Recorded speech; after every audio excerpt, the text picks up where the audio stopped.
కడప నూతన మేయర్ గా పాక సురేష్ కుమార్ ఎన్నికయ్యారు. 46వ డివిజన్ కార్పొరేటర్ గా ఉన్న సురేష్ ని వైసీపీ ఏకగ్రీవంగా ఎంపిక చేసింది. ఈ మేరకు ఎన్నికల అధికారి జాయింట్ కలెక్టర్ అదితి సింగ్ నేతృత్వంలో పాక సురేష్ ను కార్పొరేటర్లు మూజువాణి ఓటుతో చేతులెత్తి ఎన్నుకున్నారు. ఈ ఎన్నిక కార్యక్రమానికి టీడీపీ పూర్తిగా దూరంగా ఉంది. వైసీపీకి కౌన్సిల్లో మొత్తం 39 మంది బలముండగా ఒకే ఒక్కరు గైర్హాజరయ్యారు. 10వ డివిజన్ కు చెందిన మల్లికార్జున కార్పొరేటర్ రాకపోవడంతో పాటు ఫోన్ స్విచ్ ఆఫ్ చేసుకున్నట్లు సమాచారం. దీంతో కోరానికి మించి సభ్యుల బలం ఉండటంతో వైసీపీ తిరిగి అధికారాన్ని దక్కించుకుంది. ఈయన దాదాపు 3.5 నెలల పాటు మేయర్ పదవిలో కొనసాగనున్నారు.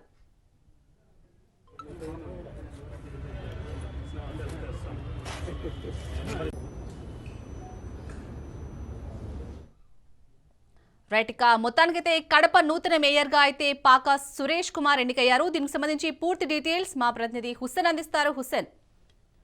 Okay, thank you Shalini. Kadapa నగర కొత్త మేయర్ గా పాకా సురేష్ ఏకగ్రీవంగా ఎన్నికయ్యారు. గడిచిన కొన్ని నెలలుగా ఉత్కంఠను రేపినటువంటి ఈ పరిణామం ప్రశాంతంగా ముగియడంతో అటు రాజకీయ పార్టీలతో పాటు జిల్లా యాంత్రాంగం పూర్తిగా ఊపిరి పీల్చుకుందని చెప్పుకోవచ్చు. అవినీతి ఆరోపణలపై గతంలో ఉన్నటువంటి సురేష్ బాబును మేయర్ స్థానం నుంచి ప్రభుత్వం అంటే ప్రస్తుతం ఉన్నటువంటి కూటమి ప్రభుత్వం తొలగించడం జరిగింది. ఆ తర్వాత కీలకమైనటువంటి పరిణామాలు కడపలో చోటు చేసుకున్నాయి. తర్వాత ఇదే మేయర్ స్థానానికి ముంతాజ్ బేగం అనేటువంటి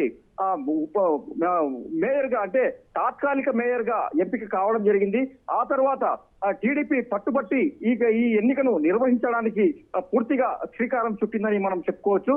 ప్రస్తుతం అయితే పాకా సురేష్ 46వ డివిజన్ కు సంబంధించినటువంటి పాకా సురేష్ మేయర్ గా ఎన్నికయ్యారు.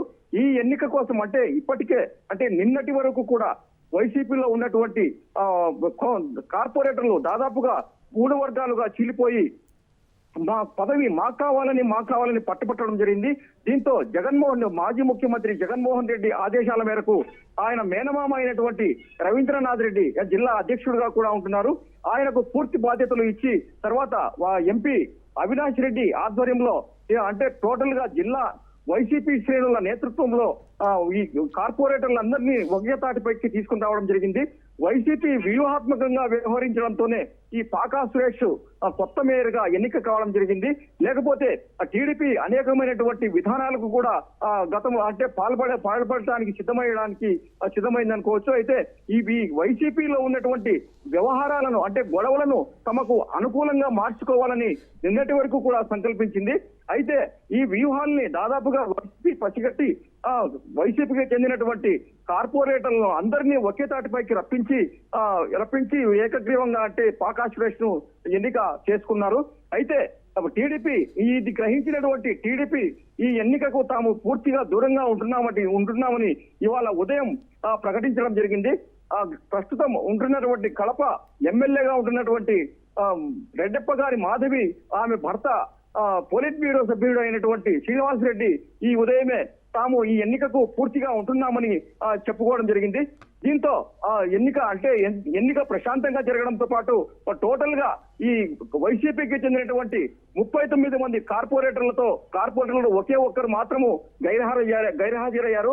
38 మంది కార్పొరేటర్ల బలంతో పాకా సురేష్ ఏకగ్రీవంగా మేయర్ గా ఎన్నుకోవడం జరిగింది. Shalini. Right, thank you Hussain.